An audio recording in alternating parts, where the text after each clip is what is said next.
Welcome back नाज़रीन। मुल्की सियासत पे बात करेंगे। इमरान खान साहब ने फिर इजाज़त दे दी है बाई इलेक्शंस लड़ने की और कहा है कि पॉलिटिकल कमेटी जो भी फैसला करेगी उस फैसले को ही रहना चाहिए। पहले इमरान खान साहब कहते थे कि नहीं, बाई इलेक्शंस में नहीं जाना, लेकिन अब जा रहे हैं। हमारे साथ अहमद अवैस साहब मौजूद हैं, पीटीआई के सीनियर रहनुमा हमारे साथ मौजूद हैं।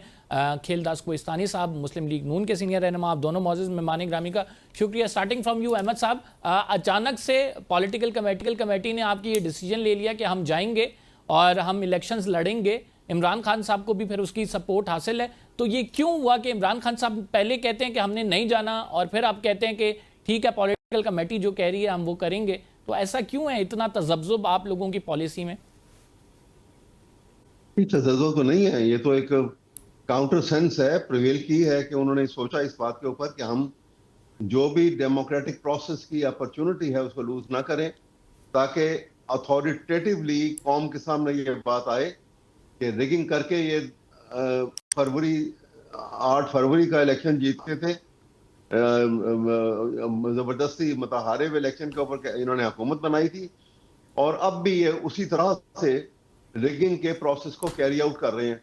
लेकिन हम असूलन एक डेमोक्रेटिक प्रोसेस को लेके आगे चलाना चाहते हैं। अहमद साहब, जब हम फॉर्म 47 फॉर्म 45 की बात करते हैं तो आप लोग ये आर्ग्यूमेंट देते हैं कि वो इलेक्शंस तो काबिल कबूल नहीं है, वो मंजूर नहीं है। तो अभी क्या ऐसा चेंज हो गया कि हम बाई इलेक्शंस में अगर जाते हैं और बाई इलेक्शंस में भी वही फॉर्म 45 और फॉर्म 47 वाला मामला होता है, तो फिर आप समझते हैं आप लोगों को खड़ा होना चाहिए? ये देखिए ना, सवाल ये है कि एक ब्रूटल फोर्स इस्तेमाल हो रही है।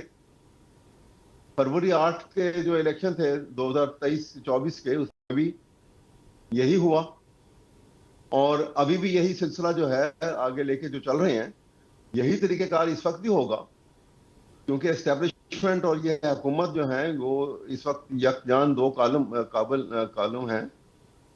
तो ये इस शक्ल के अंदर जो सिलसिला चल रहा है, हम एक अथॉरिटेटिव डेमोन्स्ट्रेशन का यहाँ पर भी हम सामने लेकर आएंगे, ताकि ये एक हिस्ट्री जो है वो तो लिखी जाएगी ना। हिस्ट्री का कलम तो बड़ा केयरलेसली लिखता है हालात को। अहमद अवैस साहब सवाल उठा रहे हैं कि ये चलें, ठीक है जनरल इलेक्शंस आपने कर लिया, बाई इलेक्शंस होंगे उसमें भी आप ये कुछ कर लेंगे, लेकिन कब तक आखिर चलता रहेगा? निज़ाम तो एक्सपोज हो रहा है इससे।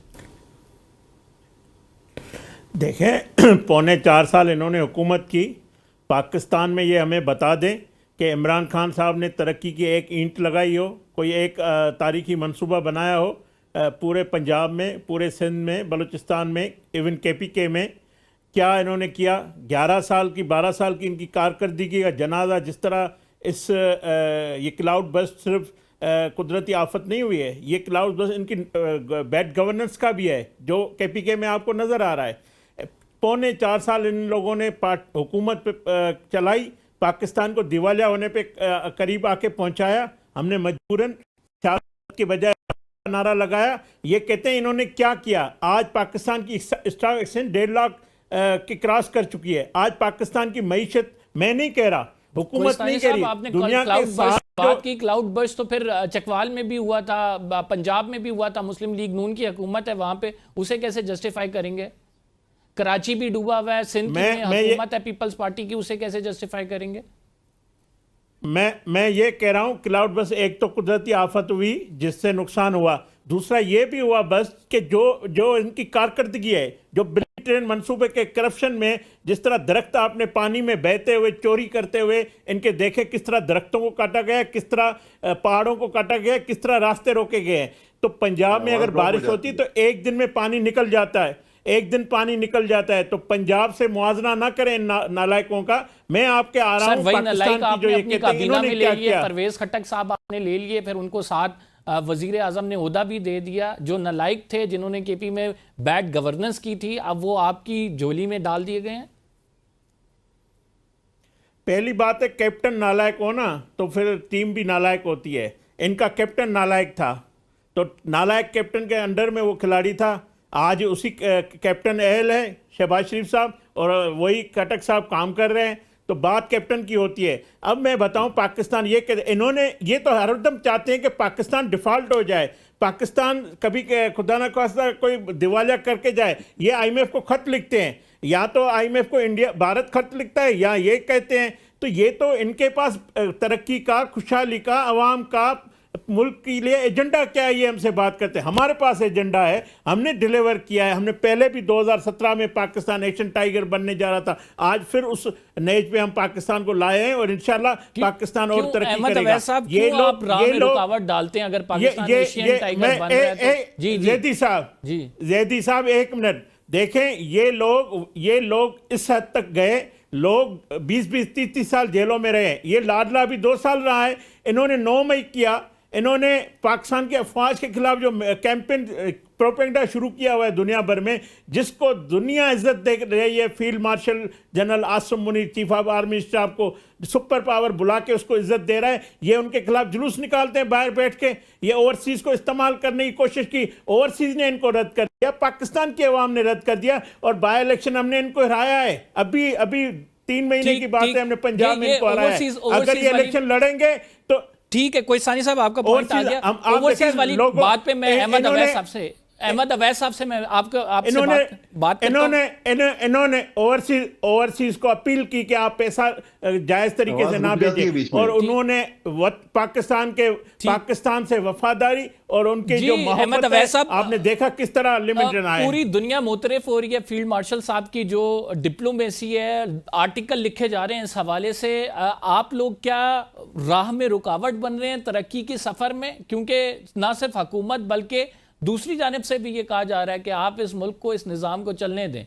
देखिए, इन्होंने कहा कि पाकिस्तान, इमरान खान की हुकूमत में पाकिस्तान का दिवालिया होने वाला था। मैं इनसे पूछता हूं कि ये ऐसी आके लॉफ्टी स्टेटमेंट जिसकी बुनियाद झूठ पे हो, मुनासिब नहीं है कि आप टेलीविजन के ऊपर आके, नेशनल ब्रॉडकास्ट हो रही होती है सब तरफ, वहां पे ऐसी बातें हैं जिसकी बुनियाद झूठ पे हो, नहीं करनी चाहिए। वो मैं आपको असल फिगर बता देता हूं। 2017 में जब नवाज शरीफ साहब फारिग हो गए थे और 18 में फिर इलेक्शन होके इमरान खान आ गए, तो 2017 में जो फॉरेन एक्सचेंज रिजर्व हमारे पास थे वो 17 बिलियन थे, 17 बिलियन। और इमरान खान के दौर में 2021 का पीरियड जो था, क्योंकि उसके बाद तो 22 में तो हुकूमत चली गई, 2021 में पाकिस्तान के फॉरेन एक्सचेंज रिजर्व जो थे वो ever highest in the history of Pakistan थे, जिसको ये दिवालिया कह रहे हैं, 28 बिलियन। आज तक ये 28 बिलियन का किसी हुकूमत में नहीं आया, चेक कर लें। और 2021 ही के अंदर पाकिस्तान की एक्सपोर्ट्स जो थी वो एवर हाईएस्ट थी, 37 बिलियन, 37 अरब रुपए की, 37 अरब डॉलर की हमारी एक्सपोर्ट थी 2021 के अंदर। ये स्टेट बैंक से इसको चैलेंज चेक कर लें और फिर बताएं कि ये मैं गलत कह रहा हूं। ऐसी स्टेटमेंट नहीं देनी चाहिए जो जिसकी बुनियाद कोई ना हो। ये खा गए, लूट गए। मैं आपको वो भी बताता हूं कैसे लूट गई। ये 2022 में जब इनकी हुकूमत बनी तो 12 अरब उस वक्त रिजर्व थे, और जिस वक्त इनकी हुकूमत, पीडीएम की हुकूमत खत्म हो रही थी इलेक्शन से पहले, तो फॉरेन एक्सचेंज के रिजर्व जो हैं वो 12 अरब से 1 अरब से भी कम रह गए थे। ठीक है अहमद अवैस साहब, बिल्कुल ये हिस्ट्री हमारे सामने मौजूद है, फैक्ट्स भी लोगों को पता है, बहुत बार डिबेट भी हो चुकी है ये। लेकिन तो राइट नाउ इतना झूठ बोलना भी कोई मुनासिब है? देखिए राइट नाउ वो उन्होंने अपना पॉइंट रखा। राइट नाउ एक और जो इंपॉर्टेंट जी कोई साहब, जब ये आईएमएफ से मुआहदा कर रहे थे, हमने इनको रोका था कि आप स्टेट बैंक आईएमएफ को ना दे। मैंने खुद नेशनल असेंबली में इनके वजीर खजाना को हमने कहा था तो ये तुम गद्दारी ना करो मुल्क के साथ। फिर आपने देखा जब इनको पता था कि नो कॉन्फिडेंस मूव हो रहा है, ये आईएमएफ के पास पीछे चले गए थे, आईएमएफ के मुआहदे से हट गए थे। उस दिन दिवालिया होने का जो है उसने ईंट रखी है। जब आप जो भी दिवालिया वाले मैं बताऊं, दिवालिया वाला आपने आगे पेट्रोल कम करके आईएमएफ का मुआहदा तोड़कर आप क्या पाकिस्तान को आगे लेके जाना चाहते थे? ये क्या इमरान खान से मुआहदा हुआ था? ये रियासत पाकिस्तान का मुआहदा नहीं था जिसमें उसको तोड़ना था। ये जो सुप्रीम कोर्ट वाला मामला है, आज केस जो है लगा, आज प्रोसिक्यूटर साहब जो हैं वो बीमार पड़ गए थे, इससे काबिल चीफ जस्टिस ने कहा कि उन्हें केस के कुछ फैक्ट्स नहीं पता, तो क्यों ऐसा हो रहा है कि डिले हो रहा है? जी देखिए, ये यहाँ पे देखिए केस की यही बात, पाकिस्तान में यही अब इनकी हुकूमत के अंदर जो सबसे बड़ी जुडिशरी में प्रॉब्लम आ रही है कि जस्टिस कहते हैं justice delayed is justice denied.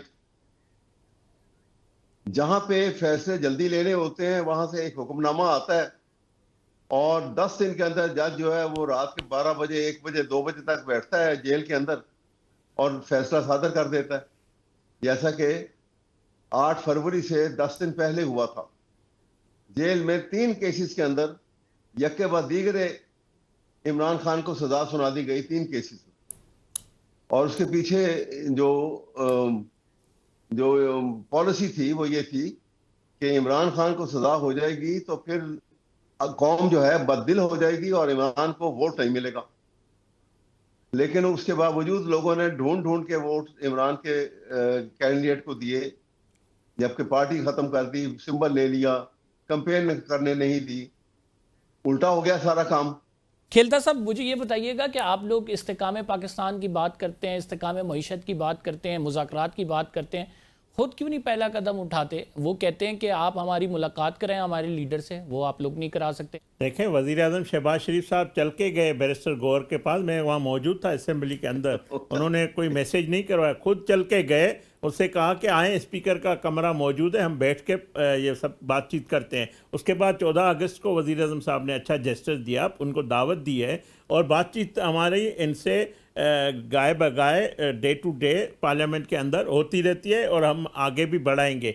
जहाँ तक इमरान खान के केसेस का मसला है या जो उनको NRO चाहिए वो इस हुकूमत के हाथ में नहीं है। ये 9 मई करके काला चश्मा पहन के सुप्रीम कोर्ट गया था, इसको उस वक्त के जज ने गुड टू सी यू कहा था और प्रोटोकॉल दे के उसको जेल के बजाय उसको गेस्ट हाउस भेज दिया था, इसको सादिक और अमीन करार दिया था। गलत किया उसने? तो वो जज आज नहीं है, वो जज आज नहीं है, वो जज आज नहीं है, वो जज आज नहीं है। आज जो भी जज है वो मेरिट से फैसले करेंगे, अदालतों के फैसले उनको करने हैं। आपने आज नहीं है। फिलहाल के लिए इतना ही। आप दोनों मौजूद मेहमान ग्रामी का शुक्रिया। नाज़रीन, अगले प्रोग्राम में आपसे मुलाकात होगी। कम बज़दी को इजाज़त दीजिए। अल्लाह ने के बाद।